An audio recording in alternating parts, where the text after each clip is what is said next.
Committee will come to order without objection. The chair is authorized to declare a recess of the committee at any time. This hearing is for the purpose of receiving the Secretary of Treasury's annual report on the state of the international finance system. I now recognize myself for 5 minutes to give an opening statement. Secretary Liu, we welcome you back to the committee. We all hope on the state of the international finance system. We trust your testimony will prove insightful and forthright. I would note on his very first day of office, President Obama declared his administration would be, and I quote, the most open and transparent in history, end quote. The president pledged a, quote, new era and a, quote, unprecedented level of openness across the massive federal government. Regrettably, the American people have instead witnessed what Time magazine recently described as, quote, the most secretive presidency in American history, unquote. An administration that has, quote, censored more documents and delayed or denied access to more government files than ever before, unquote. Again, the source is Time magazine, not Tea Party Monthly, again, Time magazine. From matters surrounding the IRS to Obamacare to Benghazi, this administration has refused to be accountable to the American people and their elected representatives in the United States Congress, a co-equal branch of government enshrined in Article 1 of our Constitution. Too often, the administration has obfuscated answers, delayed answers, or refused to provide answers, a pattern that is seen throughout the administration. To focus a moment on Treasury, the Center for Effective Government released a report card a few weeks ago grading federal agencies on their implementation of the Freedom of Information Act. No agency in what is supposed to be history's, quote, most open and transparent received an A. The Treasury Department received a D, but in fairness to the Secretary, several agencies received an F. This is not a surprise to many of us since requests for information from this committee unfortunately, are too often ignored or delayed or, Mr. Secretary, produced on the eve of your next appearance. And Mr. Secretary, as you know, we know you are a busy man, but appearances before our committee have proven challenging to schedule. And during the last appearance before our committee, I personally asked you if this administration had ever submitted a balanced budget. Twice, I did not receive an answer. In the last appearance before our committee, Mr. Garrett asked you if the Volcker rule would have a negative impact on the corporate bond market. 3 times you declined to answer that question.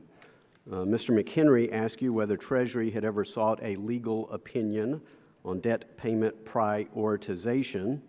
In that case, you did not answer 4 separate times.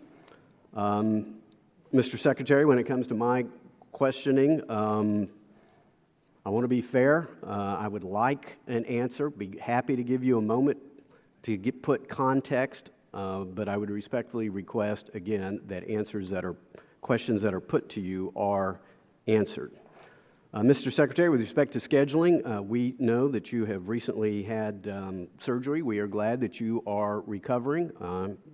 I think most of us have said that both privately and publicly, and we are certainly not unsympathetic to the havoc that wreaked on your schedule.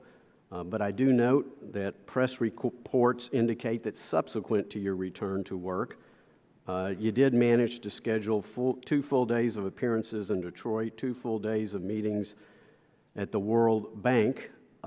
Today we are grateful, but we also know that you are only going to schedule 2 hours this month for a statutorily required appearance before our committee. A statutorily required appearance that is now 2 months late and comes on the heels of the last statutory appearance before the committee, which was 9 months late. As we both know, your next statutory appearance is scheduled next month. I would respectfully request that you prioritize the appearance and schedule sufficient time to answer all member questions. Briefly, let me turn to the state of the international finance system. On the important matter of increased taxpayer commitment to the IMF, I feel again the administration was somewhat less than open and transparent. The fact that the IMF is moving forward with a package for the Ukraine without the quota increase would seem to belie the administration's claim that the increase was essential to the IMF's ability to render effective assistance to Ukraine. I'm sure we will hear more from the Secretary on that matter.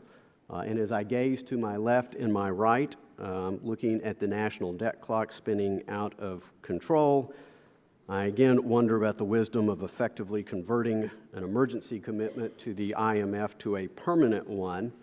And when I hear of proffered reforms, a robust exceptional access framework appears to be lacking. And it begs the question whether on a go-forward basis the reforms that have been proffered will it lead the IMF to exacerbate or mitigate global bailout mentality? I believe Chairman Campbell will have more to say on this subject in his opening comments and in his questions.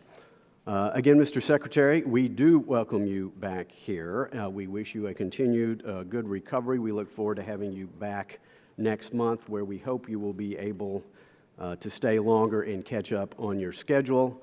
Chair now recognizes the ranking member for 5 minutes for an opening statement.